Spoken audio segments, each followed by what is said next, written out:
Hi everyone, let's work through exercise 19-1 where we are given various titles of documents and accounts used in job order cost accounting, and then the right column presents a short description of the purpose of the documents, and we're asked to simply match the document on the left column to the description on the right. Okay, let's read number 1. Communicates the need for materials to complete a job. Well, when we look on the left here, that would be the material requisition form. So why don't I just draw a line to match that one. Now, number 2 says, shows only time an employee works each day. Well, of these lists here, the time that records, which one records how much time an employee works each day would be the clock card. Okay, so we'll slide that up and put that as number 2.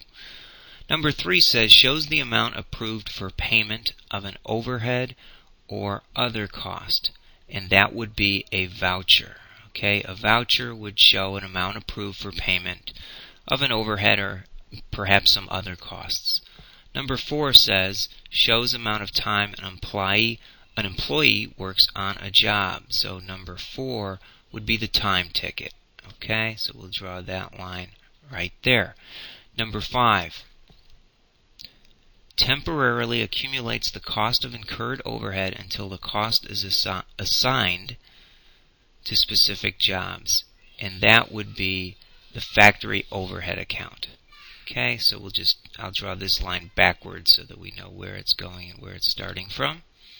Okay, number 6 would be temporarily accumulates incurred labor costs until they are assigned to specific jobs or to overhead.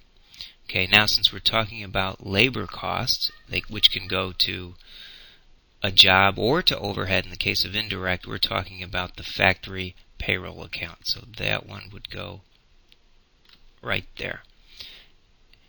And then the last item is essentially which one haven't we used, which is B, the perpetual inventory record of raw materials received, used, and available for use. And that would come from a manual or the materials ledger card, and it would be a card in a manual system.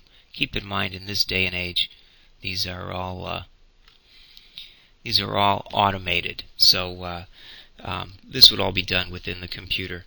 But those are the answers. So if I were to list them in order for you, why don't I just type them in right here? What we would have would be,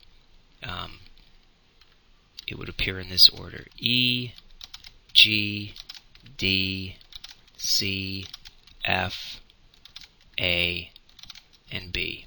Okay? And that takes care of our exercise 19-1, everyone.